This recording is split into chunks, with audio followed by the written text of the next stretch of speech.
혹시 지금 마음속에 떠오르는 후회가 있나요?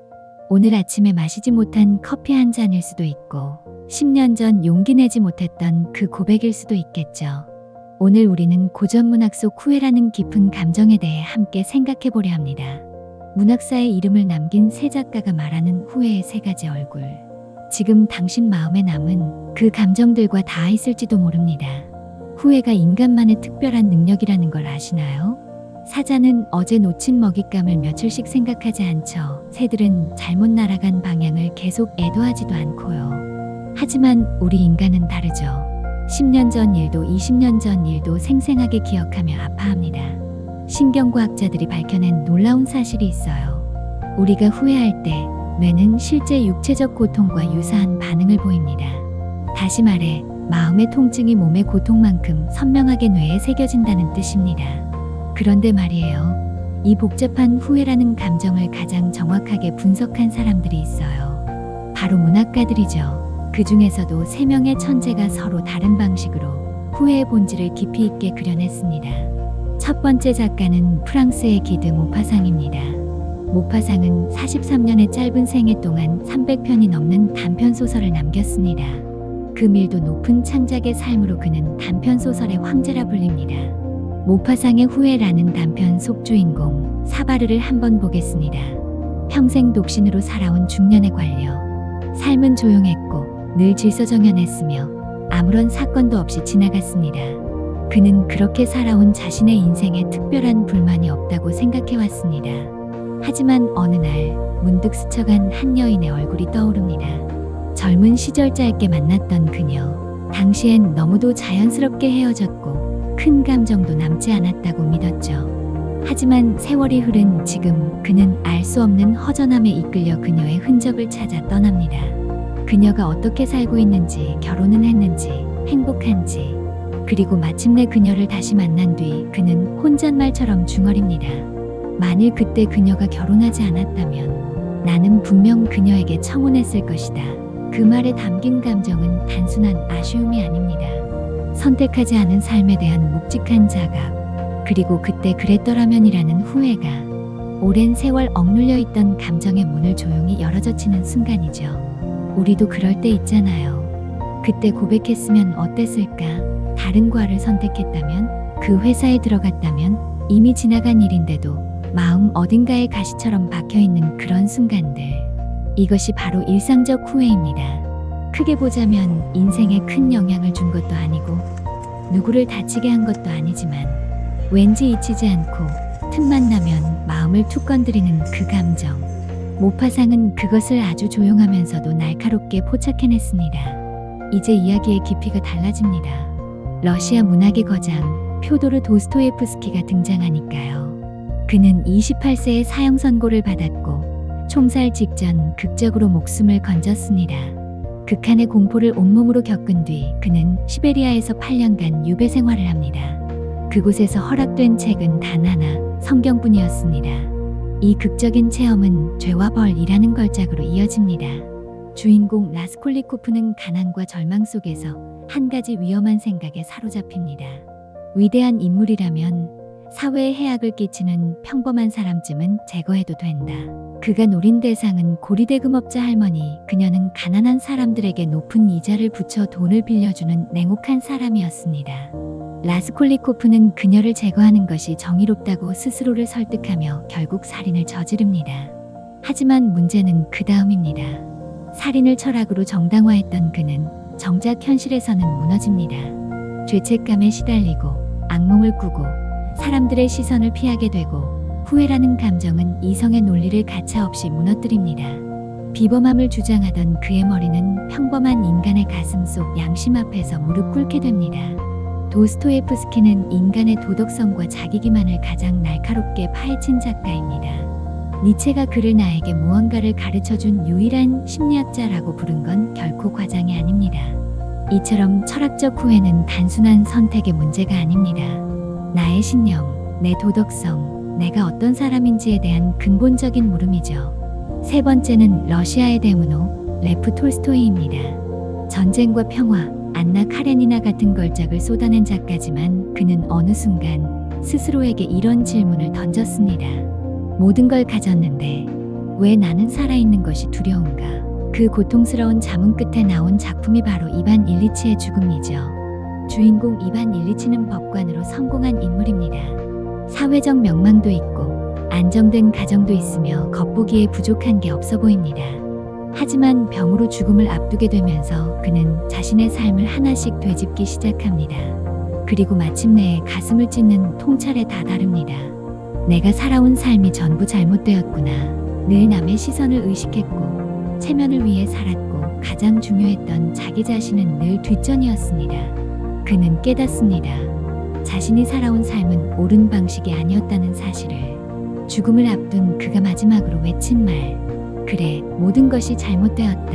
이건 단순한 선택의 후회가 아닙니다. 존재 전체를 되돌아보는 깊은 후회. 나는 누구였는가? 나는 어떻게 살아왔는가라는 질문 앞에서의 절망입니다. 그리고 이 후회는 되돌릴 수 없는 순간에야 비로소 찾아옵니다. 세 작가는 각기 다른 방식으로 말합니다. 모파상은 속삭입니다. 작고 소소한 후회들을 밀어내지 마세요. 그 조각들이 모여 결국 당신의 삶이 됩니다. 도스토예프스키는 묻습니다. 당신의 선택, 그것은 진심이었습니까? 고통스럽더라도 그 물음은 당신을 더 깊은 존재로 이끌 겁니다. 톨스토이는 마지막 순간에 말합니다. 남들이 정해놓은 길을 따라 걷지 마세요. 진짜 나를 만나지 못한 채 끝나는 삶은 가장 깊은 후회로 남습니다. 우리도 가끔 이런 생각을 합니다. 내가 지금 하고 있는 일이 정말 내가 원했던 걸까? 사람들은 부러워하지만 나는 왜 이렇게 공허하지? 지금까지 나는 도대체 무엇을 위해 살아온 걸까? 이런 질문들은 가볍게 툭 던졌지만 마음속에 오래 남습니다. 특히 나이가 들수록 사람들은 하지 않은 일을 더 깊이 후회한다고 합니다. 왜 그땐 하지 않았을까? 그 물음은 시도조차 하지 않은 삶의 가능성들을 떠올리게 하죠. 이런 후회를 심리학에서는 실존적 후회라고 부릅니다. 삶의 방향 자체에 대한 뿌리 깊은 의문. 그리고 그 물음은 삶이 끝을 향해 갈수록 더 선명해집니다. 후회의 방식은 나이에 따라 조금씩 달라진다고 합니다. 20대에는 주로 했던 일을 후회합니다. 충동적인 선택, 미숙한 판단, 그 시절의 불안과 조급함이 남긴 자국들이죠. 30에서 40대에는 도덕적 후회가 많아집니다. 누군가에게 상처를 주었을까? 내 선택이 정말 옳았을까? 나는 괜찮은 사람인가? 그런 질문들이 마음에 머뭅니다. 그리고 40대 이후에는 하지 않은 일에 대한 후회가 깊어집니다. 그때 용기를 냈더라면, 다른 길을 선택했더라면 내 인생이 달라졌을까? 이런 물음들이 삶의 가장 조용한 밤을 흔들죠. 물론 사람마다 다르겠지만 이 흐름은 실제 연구로도 입증된 바 있습니다. 미국 UCLA의 뇌과학 연구에 따르면 후회는 단순한 감정이 아니라 뇌의 구조를 바꾸는 경험입니다. 후회를 반복할수록 우리의 뇌는 점점 더 후회하기 쉬운 방향으로 회로를 재설정한다고 합니다. 습관처럼 자동으로. 그리고 놀랍게도 이때 뇌에서 활성화되는 패턴은 우울증 환자의 그것과 거의 동일했다고 하죠. 그러니까 후회는 그저 마음속 문제만은 아닙니다. 삶을 조용히 갉아먹는 아주 느린 고통의 형태일지도 모릅니다. 조금 다른 각도에서 후회를 들여다볼 수도 있습니다. 한국인은 다른 나라 사람들보다 후회를 더 자주, 더 깊게 느낀다는 연구 결과가 있습니다. 서울대학교 연구진은 그 이유를 문화적 요인에서 찾습니다. 한국 사회는 집단주의적 성향이 강합니다. 내 선택이 곧 가족, 공동체, 주변 사람들과 연결되어 있다는 의식이 강하죠. 부모님을 실망시킨 건 아닐까? 이 선택이 우리 집안 체면에 영향을 주지 않을까? 그런 생각들이 후회를 더 깊게 만들곤 합니다. 또한 우리는 어릴 적부터 정답 중심의 교육 속에서 자랐습니다. 하나의 문제에는 하나의 정답이 있고 그 외의 선택은 곧 틀린 것이라는 인식. 그런 감각은 우리가 성인이 된 후에도 영향을 미칩니다. 삶에는 정답이 없다는 사실을 우리는 뒤늦게 배우게 되는 거죠. 그리고 요즘에는 또 하나 후회를 자극하는 강력한 장치가 있습니다. 바로 소셜미디어입니다.